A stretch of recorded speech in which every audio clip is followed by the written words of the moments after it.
Praise the lord. प्रभु जीशु ख्रीष्टଙ୍କ मधुर महानामରେ ମୁଁ ସମସ୍ତଙ୍କୁ ଏହି ସନ୍ଧ୍ୟାକାଳୀନ ଉପାସନାରେ ସହଭାଗିତାରେ ସମସ୍ତଙ୍କୁ ଖ୍ରୀଷ୍ଟ ପ୍ରେମର ନମସ୍କାର ଜଣାଏ। ଆମମାନଙ୍କର ପ୍ରଭୁ ବାସ୍ତବରେ ମହାନ। ସେ ଆମମାନଙ୍କୁ ସମୟରେ ହେଉ ଅସମୟରେ ହେଉ ତାଙ୍କ ପଦ ତଳକୁ ଆସିବା ପାଇଁ ସୁଯୋଗ ଦେଇଥାନ୍ତି। ଆଜି ମଧ୍ୟ ଆମମାନଙ୍କୁ ସୁନ୍ଦର ସୁଯୋଗ ଦେଇଛନ୍ତି ତାଙ୍କ ଚରଣ ତଳେ ବସି ତାଙ୍କର ପବିତ୍ର ମୁଖ ନିସୃତ ଜୀବନ୍ତ ବାକ୍ୟରୁ କିଛି ଆଲୋଚନା କରିବା ପାଇଁ। ସେଥିପାଇଁ ମୁଁ ପ୍ରଭୁ ଯୀଶୁଙ୍କ ମହତ ନାମକୁ ଧନ୍ୟବାଦ ଦେଉଅଛି। ମଧ୍ୟ ଆମମାନଙ୍କର ଜିଜେସ୍ ଡିସାଇପୁଲ ଏହି ଚ୍ୟାନେଲ ଯିଏ ହୋଷ୍ଟ କରୁଛନ୍ତି ତାଙ୍କୁ ମଧ୍ୟ ମୁଁ ଧନ୍ୟବାଦ ଦେଉଛି। ଏ ସୁନ୍ଦର ପ୍ଲାଟଫର୍ମ ମାଧ୍ୟମରେ ଅନେକଙ୍କ ନିକଟରେ ପ୍ରଭୁଙ୍କର ବାକ୍ୟ ଶୁଣେଇବା ପାଇଁ ପହଞ୍ଚେଇବା ପାଇଁ ଯେଉଁ ପ୍ରୟାସ ଜାରି ରଖିଛନ୍ତି ପ୍ରଭୁ ଏହି ଚ୍ୟାନେଲକୁ ବହୁଳ ଭାବରେ ଆଶୀର୍ବାଦ କରନ୍ତୁ। ଯେଉଁମାନେ ଏଥିପାଇଁ ପରିଶ୍ରମ କରୁଛନ୍ତି ସେମାନଙ୍କୁ ମଧ୍ୟ ଆଶୀର୍ବାଦ ଯୁକ୍ତ କରନ୍ତୁ। ତେବେ ଆସନ୍ତୁ ଆଜି ଆମେ ପବିତ୍ର ଧର୍ମଶାସ୍ତ୍ରରୁ ଯେ ଅଂଶଟି ଆଲୋଚନା କରିବା ସେହି ଆଲୋଚ୍ୟ ବିଷୟ ହେଉଛି ଅନନ୍ତ ଜୀବନ ଧରି ରଖ। ହାଲେଲୁୟା, ପ୍ରେଜ ଦ ଲର୍ଡ। ଆସନ୍ତୁ ପଦ ପ୍ରାର୍ଥନା କରିବା, ତାପରେ ଆମେ ସେହି ବିଷୟକୁ ଆଲୋଚନା କରିବା। ପବିତ୍ର ମଙ୍ଗଳମୟ ପରମେଶ୍ୱର ସ୍ୱର୍ଗୀୟ ପିତା, ତୁମ ପବିତ୍ର ମହାନାମକୁ ଧନ୍ୟବାଦ କରୁଅଛି ପ୍ରଭୁ, ଗୌରବ ପ୍ରଶଂସା କରୁଅଛି। ପ୍ରଶଂସା ନିବାସିନୀ ପରମେଶ୍ୱର, ଆମମାନଙ୍କୁ ପ୍ରଭୁ ଆଜି ପର୍ଯ୍ୟନ୍ତ ଦୟା ଅନୁଗ୍ରହ ମଧ୍ୟରେ ରଖିଲ। ବିଶେଷ କରି ପ୍ରଭୁ ଏହି ସମୟରେ ତୁମ ପଦ ତଳେ ବସି ତୁମରି ମୁଖ ନିସୃତ ଜୀବନ୍ତ ବାକ୍ୟରୁ ଆମମାନଙ୍କୁ କିଛି ଶିଖିବା ପାଇଁ ତୁମେ ସୁଯୋଗ ଦେଲ, ସେଥିପାଇଁ ଧନ୍ୟବାଦ ଦେଉଛି। ଏତେବେଳେ ପ୍ରଭୁ ମୁଁ ଯେଉଁ ବାକ୍ୟକୁ ଆଲୋଚନା କରିବା ପାଇଁ ଯାଉଛି, ବାପା ମୋର ମୁଖପାତ୍ର ତୁମେ ହୁଅ, ମୋର ମୁଖକୁ ତୁମେ ସ୍ପର୍ଶ କର। ହେ ବାକ୍ୟ ରୂପୀ ପରମେଶ୍ୱର, ପ୍ରଭୁ ଏହି ବାକ୍ୟ ଦେଇ ମତେ ପୁଣି ଆଗାମୀ ଦିନ ମାନଙ୍କରେ ଶୁଣିବା ପ୍ରତ୍ୟେକ ତୁମର ବିଶ୍ୱାସୀ ମାନଙ୍କୁ ତୁମେ କଥା କୁହ। ଗୌରବ ମହିମା ପ୍ରଶଂସା ତୁମେ ପାଅ। ପ୍ରାର୍ଥନା ଶୁଣିଲ, ଧନ୍ୟବାଦ ଦେ ପ୍ରିୟ ପ୍ରଭୁ ଯୀଶୁଙ୍କ ନାମରେ ମାଗିଲି, ଆମେନ୍। ହାଲେଲୁୟା, ପ୍ରେଜ ଦ ଲର୍ଡ। ତେବେ ଆସନ୍ତୁ ଆଜି ଆମେ ଯେଉଁ ବିଷୟକୁ ଆଲୋଚନା କରିବା ସେହି ଆଲୋଚ୍ୟ ବିଷୟ ଭିତରକୁ ଯିବା। ଆମେ ଦେଖୁଥିଲୁ ଆଜି ଆମଙ୍କର ଟପିକ ହେଉଛି ଅନନ୍ତ ଜୀବନ ଧରି ରଖ। ଆଉ ଏହା ଆମେ ବାଇବଲର ପ୍ରଥମ ତିମୋଥୀ ପୁସ୍ତକ ତାର 6 ଅଧ୍ୟାୟର 12 ପଦରେ ଆମେ ଏହା ଦେଖିପାରିବା। ଆଉ ସେଠାରେ ଏ ପ୍ରକାର ଲେଖା ଯାଇଛି, ବିଶ୍ୱାସ ପରିତ୍ୟାଗ କରିବାରୁ ଅନେକଙ୍କ ବିଶ୍ୱାସ ରୂପ ଜାହାଜ ଭାଙ୍ଗି ଯାଇଅଛି। ଏଣୁ ବିଶ୍ୱାସର ଉତ୍ତମ ଯୁଦ୍ଧରେ ପ୍ରାଣପଣ କର, ଅନନ୍ତ ଜୀବନ ଧରି ରଖ। ଆମେନ୍, ହାଲେଲୁୟା। ଆଉ ଏଠାରେ ଆମେ ଦେଖୁଛୁ ତିମୋଥୀ ପୁସ୍ତକ। ଏହି ତିମୋଥୀ ପୁସ୍ତକରେ ଏହା ଏକ ଛୋଟ ପୁସ୍ତକ ଅଟେ। ଆଉ ଏହି ପୁସ୍ତକକୁ ପାଳକୀୟ ପୁସ୍ତକ ମଧ୍ୟ କୁହାଯାଏ। ତିମୋଥୀଙ୍କ ନିକଟକୁ ପ୍ରେରିତ ପାଉଲଙ୍କର ଏହା ଏକ ବ୍ୟକ୍ତିଗତ ପତ୍ର ଅଟେ। କାରଣ ଆଦ୍ୟ ଖ୍ରୀଷ୍ଟୀୟ ମଣ୍ଡଳୀ ଗୁଡ଼ିକରେ କି ପ୍ରକାର ଦାୟିତ୍ୱ ନିଆଯିବ, କି ପ୍ରକାର ସଂଗଠନ କରାଯିବ, ବ୍ୟକ୍ତିମାନଙ୍କର କର୍ତ୍ତବ୍ୟ ସମ୍ବନ୍ଧରେ ତିମୋଥୀଙ୍କ ନିକଟକୁ ପ୍ରେରିତ ପାଉଲ ଏହି ପତ୍ର ମାଧ୍ୟମରେ ଲେଖନ୍ତି। ପ୍ରିୟମାନେ, ଏହି ପତ୍ର ଲେଖିବାର ଏକ ବିଶେଷ ଉଦ୍ଦେଶ୍ୟ ରହିଛି, ବିଶେଷ କାରଣ ରହିଛି। କାରଣ ସେ ଦିନମାନଙ୍କରେ ଆଦ୍ୟ ମଣ୍ଡଳୀ ମାନଙ୍କରେ ଅନେକ ଭ୍ରାନ୍ତ ଶିକ୍ଷା ଦିଆଯାଉଥିଲା। ଏଣୁ ସେଇ ଭ୍ରାନ୍ତ ଶିକ୍ଷା ସମ୍ବନ୍ଧରେ ସଚେତନ କରିବା ପାଇଁ ଏହି ପୁସ୍ତକକୁ ପ୍ରେରିତ ପାଉଲ ତିମୋଥୀଙ୍କ ନିକଟକୁ ଲେଖିଛନ୍ତି। ଆମେ ପଢୁଥିଲୁ ଯେ ସେ ପ୍ରଥମ ତିମୋଥୀ 1:19 ପଦରେ ଦେଖୁଛୁ, ବିଶ୍ୱାସ ପରିତ୍ୟାଗ କରିବାରୁ ଅନେକଙ୍କର ବିଶ୍ୱାସ ରୂପ ଜାହାଜ କଣ ହୋଇଛି, ଭାଙ୍ଗି ଯାଇଛି। ଏଥିପାଇଁ ସେହି ଭୟ ହେତୁ ତିମୋଥୀଙ୍କୁ ପ୍ରେରିତ ପାଉଲ କଣ କରୁଛନ୍ତି, ବିଶ୍ୱାସର ଉତ୍ତମ ଯୁଦ୍ଧରେ ପ୍ରାଣପଣ କର, ଅନନ୍ତ ଜୀବନ ଧରି ରଖ। ଏହି ଶିକ୍ଷା, ଏହି ପରାମର୍ଶ ତିମୋଥୀଙ୍କୁ ବ୍ୟକ୍ତିଗତ ପତ୍ର ମାଧ୍ୟମରେ ପ୍ରେରିତ ପାଉଲ ଲେଖନ୍ତି। ପ୍ରିୟମାନେ, ଏହି ତିମୋଥୀ କିଏ? ଆମେ ଦେଖୁଛୁ ସେଇ ତିମୋଥୀ ପୁସ୍ତକରେ ଲୁସ୍ତ୍ରା ସ୍ଥିତ ଗୋଟେ ଜିହୁଦୀ ଖ୍ରୀଷ୍ଟ ବିଶ୍ୱାସିନୀଙ୍କର ପୁତ୍ର। ତାଙ୍କ ପିତା ଜଣେ ଅଣଜିହୁଦୀ ଥିଲେ। କିନ୍ତୁ ଆମେ ଯଦି ପ୍ରଥମ ତିମୋଥୀ ତାର 1:1 ପଦରେ ଦେଖିବା, ପାଉଲ ଏହି ତିମୋଥୀଙ୍କୁ ହେ ମୋର ପୁତ୍ର ବୋଲି ସମ୍ବୋଧନ କରିବାର ମଧ୍ୟ ସେଠାରେ ଲେଖାଯାଇଛି। तिमोथीଙ୍କ सहित पाउलଙ୍କର सुसंपर्क थिला तांको उपरे पाउलଙ୍କର अतुट विश्वास थिला प्रिय माने आउ एही तिमोथी पाउलଙ୍କର जने सहकर्मी थिले पाउलଙ୍କର जने वार्तावाहक थिले पाउलଙ୍କ द्वारा ही तिमोथी प्रभावित होइथिले एणु तिमोथी कहउछंती अनंत जीवन धरि रख कारण पाउल कोन देखिछंती अनेक विश्वास परित्याग करिथिबा हेतु सेमानकर विश्वास रूप जहाज भांगी जाइथिबारु तिमोथी को पाउल कहउछंती अनंत जीवन धरि रख तेबे प्रिय माने एही अनंत जीवन कोन काहे की प्रेरित पाउल तिमोथी को अनंत जीवन धरि रखिबा पाई एही वाक्य रे चेतना दियंती जदि मु मोर भाषा रे कहिबी एही अनंत जीवन हेउची स्वर्ग राज्य को प्रवेश करिबा निमंते एक प्रमाण पत्र अटे प्रिय माने एही अनंत जीवन हेउची यीशु ख्रीष्टଙ୍କ ठारू प्राप्त एक अधिकार अटे कारण प्रथम जोहन पुस्तक तार 5 रो 20 पद रे प्रकार लिखा जाए यीशु अनंत जीवन अटंती आमाने जदि सुसमाचार जोहन सुसमाचार 17 अध्याय तार 3 पद रे पढिबा सेठारे मध्ये लिखा जाए यीशु को जानिबा हेउची अनंत जीवन हालेलुया मध्य जोहन 3 रो 36 पद रे लिखा जाए यीशु को विश्वास करिबा हेउची अनंत जीवन तेबे एही अनंत जीवन काहाकू दिया जीव प्रिय माने आमाने जानिछु एही अनंत जीवन हेउची ख्रीष्ट विश्वासी विश्वासिनी मानक निमंते प्रभु यीशुଙ୍କ ठारू प्राप्त एक चिन्ह एक अधिकार प्रिय माने एक प्रमाण पत्र जदि अनंत जीवन नाही ईश्वरଙ୍କ राज्य रे मध्य प्रवेश करि परिबा नाही आउ एही अनंत जीवन को प्रभु यीशु ख्रीष्ट ही प्रदान करि पारंती आमाने जदि भारतीय बोली कहिबा आम पाखरे जदि किछि प्रमाण पत्र नथिबो तेबे आमाने कोठारे मध्य ग्रहण योग्य होई परिबा नै आमाने जदि भारतीय कहिबा को हेले आमान को आधार कार्ड दरकार आमान को वोटर कार्ड दरकार जरूरी आज्ञा माने आपण माने आजि काली तो बिना प्रूफ रे बिना प्रमाण पत्र रे कोनोसी जागा रे आपण माने ठिया होई परिबे नाही निश्चित भाव रे आमान को गोटे गोटे आइडेंटिटी दरकार प्रमाण पत्र दरकार अछि तेबे मो कहिबी ईश्वरଙ୍କ राज्य रे प्रवेश करिबा पाई मध्य आमान को गोटे प्रमाण पत्र दरकार ताहा हेउछि अनंत जीवन तेबे एही अनंत जीवन की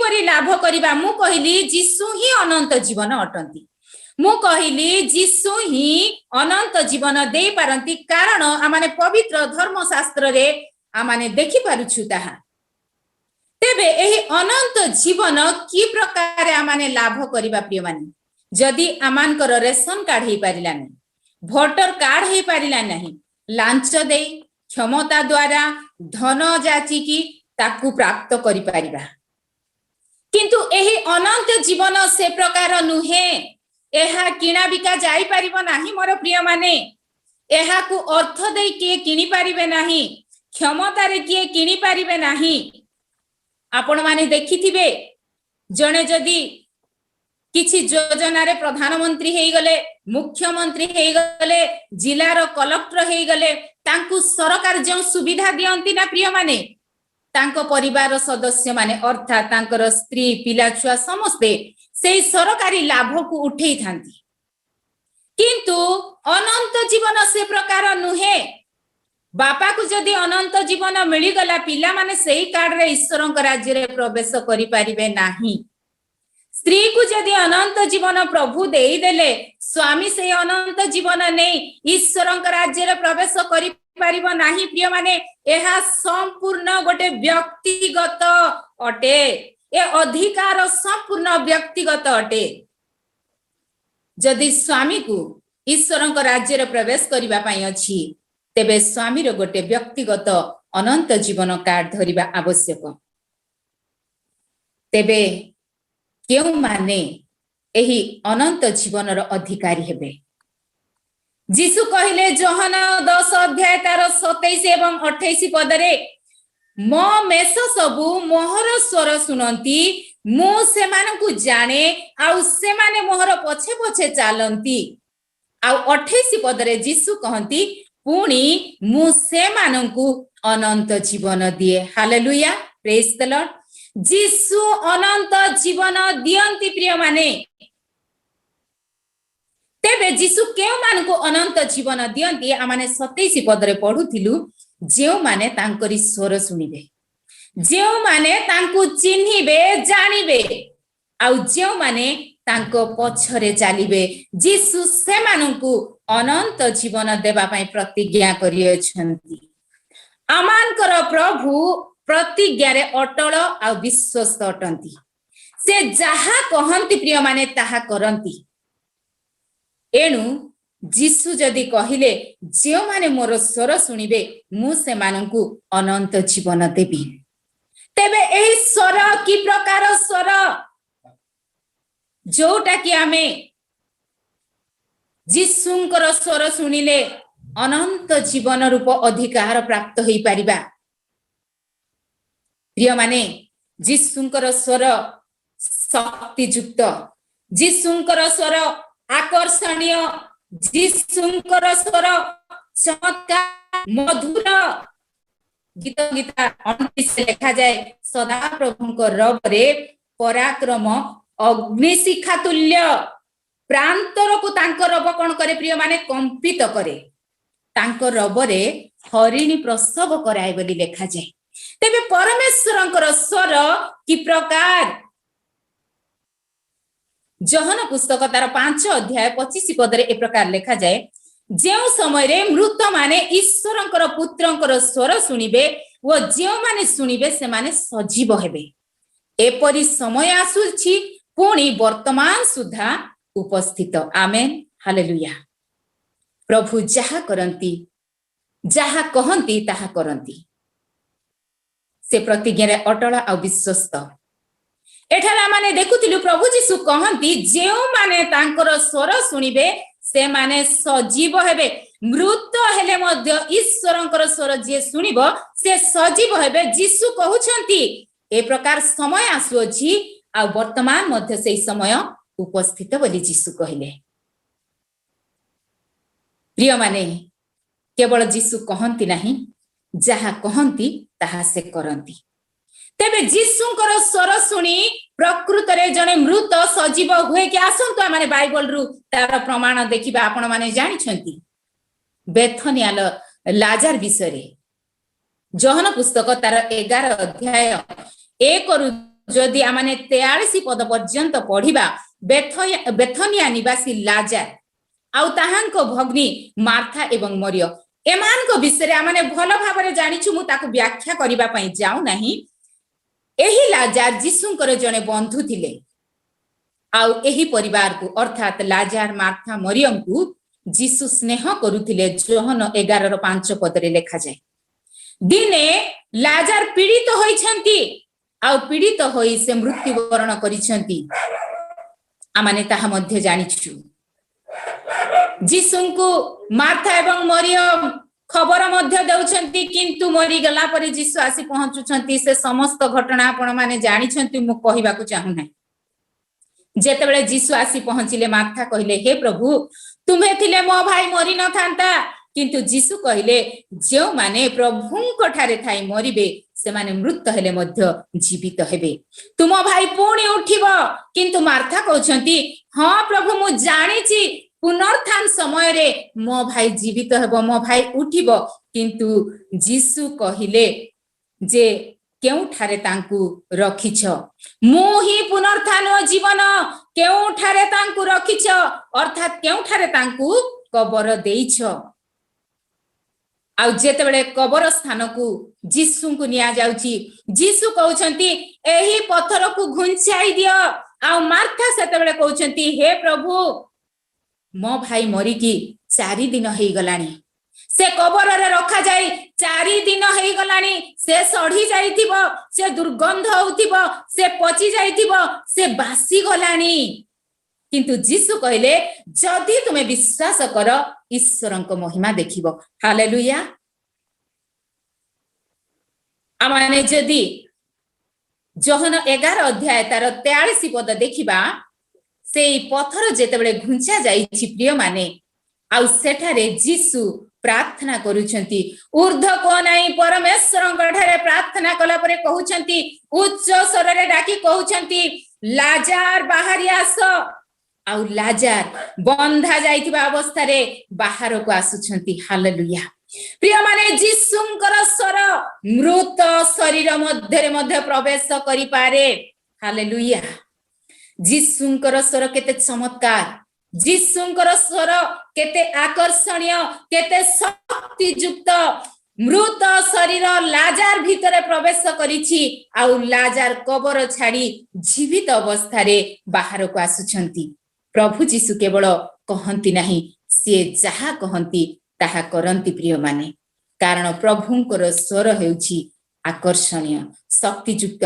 आज अनेक स्थान मानकरे प्रभुंकर स्वर सुना जाउछि वाक्य माध्यम रे।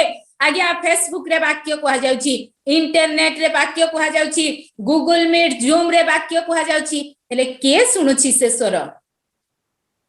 सेति पई तो आमोस पुस्तक 8 अध्याय 11 पद रे लेखा गला, ए प्रकार समय आसीबो वाक्य सुनिबार दुर्भिक्ष हेबो। आज वाक्य सुनिबा पई कहा पाखरे समय नाही। प्रभु एते सुविधा करिसंती, आपण बेडरूम रे थिले मध्ये आपण जदि निजर मोबाइल लैपटॉप ऑन करिवे, टीवी ऑन करिवे, प्रभुंकर स्वर आपण सुनि परिबे। प्रभु आपणकर घर भितरे मध्ये स्वर बजांती सुनांती प्रिय माने। तेबे किए सुनुछि आज प्रभुंकर स्वर?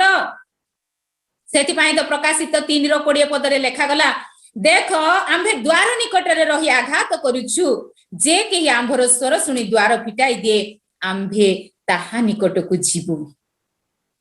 आमाने जदि एब्री पुस्तक 3:8 पद पढ़िबा, आजी जदि ताहांक बाणी सुन आपना हृदय को कठिन कर नाही।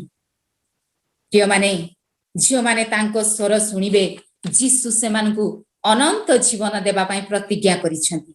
द्वितीय कथा से कहिले सेही जोहन पुस्तक तार 10 अध्याय 27 पद रे झियो माने तांकु जानिबे, प्रभु को जो माने जानिबे चिनिबे सेमान मध्य से अनंत जीवन प्रदान करिवे। कारण द्वितीय तिमोथी तार 2:19 पद रे लेखा जाय, प्रभु आपना लोकमान को जानंती। आमाने 10 जन कन्याक विषय सुनिछु, 5 जन निर्बुद्धि 5 जन सुबुद्धि। जेतेबेले प्रभु जीसु को भेटिबा पई जाउछंती, साक्षात करिबा पई जाउछंती, निर्बुद्धि सुबुद्धि उभय तैल प्रस्तुत होइकी जाउछंती, किंतु बर आसीबार विलंब होंते। निर्बुद्धि मानकर तैल सरी जाउछि प्रिय माने, बर आसीबा समय तांकर प्रदीप लिखि जाउछि। आ जेतेबेले से माने बाजार को जाई तैल किनिबा पई जाइछंती, बर आसी सुबुद्धि मानकु भेटिछंती, द्वार रुद्ध होई जाइछि। आ जेतेबेले निर्बुद्धि माने आसी कहउछंती, हे प्रभु आम पई द्वार खोली दियंतु, प्रभु कहउछंती तुम्भ मानकु मु जानि नाही, मु सत्य सत्य कहउछि तुम्भ मानकु मु जानि नाही। प्रिय माने जीसु को जानिबा, जीसु को चिन्हिबा निहाती दरकार। कारण जीसु कहिले जो माने मोर मेष से माने मोर स्वर सुनंती, से माने मते जानंती, आ मु से मानकु जाने। किंतु से निर्बुद्धि मानकु प्रभु कहिले मु तुमको जानि नाही, मु तुमको चिन्हि नाही। ठीक से प्रकार माथ्यू 7:22-23 रे जदी देखिबा, से दिन अनेक कहिबे आम्भे कि तुम्भ नाम रे भाववाणी कहिलु नाही, आम्भे कि तुम नाम रे भूत छड़ैलु नाही, आम्भे कि तुम नाम रे अनेक शक्तिर कार्य कलु नाही। आउ जीसु समान को स्पष्ट रूपे कहिबे मु तुमको केबे हे जानि नाही। केवल सेति कि नुह प्रिय माने, कहिबे हे अधर्माचारी माने मो पाखरु दूर हुओ। कारण मनुष्यर अंतर रे कोन अछि आमानकर प्रभु जानंती। एणु आमान को मध्य प्रभु को जानिबा निहाती आवश्यक। जिरिमिया कहिले 9 अध्याय 23-24 रे, ज्ञानवान अपना ज्ञान रे दर्पण करू, धनवान अपना धन रे दर्पण करू, बलवान अपना बल रे दर्पण करू। जदि कहि दर्प करे ईश्वर को चिन्हिछि जानिछि बोली दर्प करिबा आवश्यक, जिरिमिया भविष्यत वक्ता कहंती। प्रिय माने प्रभु को जानिबा हेउछि अनंत जीवन। आ प्रभु को जे माने चिन्हिबे, प्रभु को जे माने जानिबे, आमानकर प्रभु जीशु कहती मु सेमानकु अनंत जीवन देवी। मन रखंतु अनंत जीवन एक सर्टिफिकेट, एक अधिकार, एक चिन्ह ताहा नथिले आमाने ईश्वरक राज्य रे प्रवेश करि परिबा नाही। आ गोटे कथा कहिबी, सेही जोहन 10:27 रे आ गोटे कथा कहले, जे माने मोर स्वर सुनिबे, जे माने मते जानिबे, तृतीय कथा कहले जे माने मो पछरे चालिबे सेमानकु मध्य मो अनंत जीवन देबी। प्रभुंक पछरे चालिबा एते सहज साध्य विषय नुहे प्रिय माने, बहुत कष्ट। कारण प्रभुंकर पथ दुर्गम, प्रभुंकर पथ संकीर्ण। ए दुर्गम पथरे, ए संकीर्ण पथरे चालिबा बहुत कष्ट। जगतर पथ किंतु प्रशस्त। आमाने जानिछु आनंद अछि, खुशी अछि, बहुत किछि अछि, किंतु तार शेष रे मृत्यु अछि। आमाने जानिछु धनी जुबा जीशुंक निकट को आसिले कहले, हे गुरु अनंत जीवनर अधिकारी हेबा पई मु कोन करबी। आउ तार सब स्टोरी आमाने जानिछु। जीशु कहले आज्ञा समस्त पालन कर। जुबा जनक कहूची यौवन कालरू मु पालन करी आसीछि। जीशु भलरे देखिले गोटे विषय उणा अछि, तुमर जेते धन संपत्ति अछि समस्त विक्रय करी दरिद्र मान को दान कर, स्वर्ग रे तुमको धन दिया जीव, तापरे मोर पछरे अनुगमन कर। धनी जुबा जनक मुख मलिन करी चाली जाउछन्ति प्रिय माने, कारण धन को प्रिय मणि अनंत जीवन को से दिन से तुच्छ करी दउछन्ति। एणु जीशु कहिले मार्क 10:25 रे, ईश्वरक राज्य रे धनी लोकर प्रवेश करिबा अपेक्षा सूचीर छिद्र दे ओट गळी जिबा सहज। आउ एक कथा सुनी शिष्य माने आश्चर्य हेले, जीशु को प्रश्न कले, प्रभु एहा एते बड़ कठिन विषय, तेबे किए परित्राण पाइब, किए स्वर्ग राज्य को जाई परिब। पितर तो कहिले, प्रभु आमे जे घर परित्याग करिछु, आमे जे आमानकर पिला छुआ घर द्वार सब किछि परित्याग करी आपणकर अनुगामी होइछु, हमर कोन हेबो एते कठिन विषय, आमे जे एते सब करूछु आमानक विषय कोन हेबो। जीशु कहले सुसमाचार निमंते जो माने गृह पिता माता संतान संतति भूमि परित्याग करिसेंति से माने अनंत जीवन प्राप्त हेबे। Hallelujah, praise the Lord. माथी 19 तार 28 पद रे जीशु कहले, मोहर अनुगमन करूअछ जे तुम्हे माने 12 सिंहासन उपरे उपवेशन करी इस्राएल रो 12 गोष्ठी को शासन करिबो। पितरंकर प्रश्नर उत्तर जीशु देई देले, गृह पिता माता संतान संतति परित्याग करियछ, तुम मान को पाए अनंत जीवन अछि, आ ए समस्त पुरस्कार मध्य अछि। प्रिय माने जे माने ताहांकर स्वर सुनिबे, जे माने तांकु जानिबे चिन्हिबे, जे माने तांको पछरे चालिबे, जीशु कहले मुसे मानकु अनंत जीवनर अधिकारी कराइबी, मु सेमान को अनंत जीवन देवी। अनंत जीवनर अधिकारी हेबा पई आमान को बंची थिबा समय रे ही तांकर ए समस्त विषय साधन करिबा को पड़िबो। प्रिय माने आमानकर जीवन काल बड़ सकासु 70 की 80, एई 70 की 80 वर्ष जीवन काल मध्य रे आमान को एही अनंत जीवन प्रभु जीशुंक ठारू प्राप्त हेबा को पड़िबो। आउ जीवनर शेष पर्यंत ताकू धरी रखिबा को पड़िबो।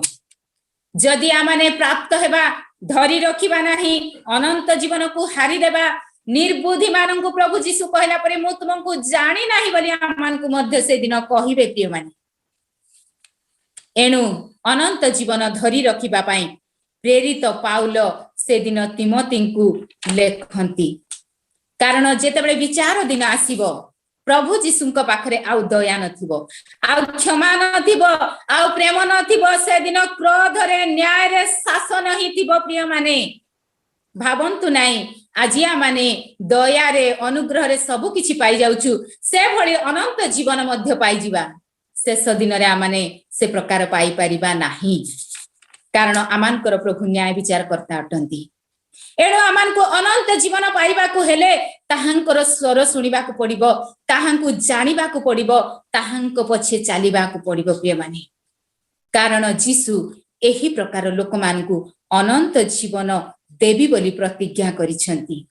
जदि अनंत जीवन प्रभु जीशुंक ठारू आमाने पाइछु ताकू धरी रखिबा मध्य आवश्यक, कारण प्रेरित पाउल तिमोथींकु कहिले अनेके विश्वास परित्याग करथिबारु सेमानकर विश्वास रूप जहाज कोन होईछि भग्न होईछि काले तुमर मध्य विश्वास हारी जीव आउ तुमर विश्वास रूप जहाज भांगी गले अनंत जीवन हारी देव एही भय रे प्रेरित पाउल तिमोथी को कहउछंती अनंत जीवन धरि रख आज आमान को कहा जाउछि अनंत जीवन धरि रख प्रिय माने जीवन रो शेष पर्यंत अनंत जीवन धरि रखिबा को पड़िबो नचेत आमाने ईश्वरक राज्य रे प्रवेश करि परिबा नाही ए जगत रे जे प्रकार आमान को एक एक प्रमाण पत्र दरकार एक एक आईडी दरकार ठीक से प्रकार ईश्वरक राज्य रे प्रवेश करिबा पई आमान को अनंत जीवन रूप एक अधिकार एक प्रमाण पत्र आवश्यक रहिछि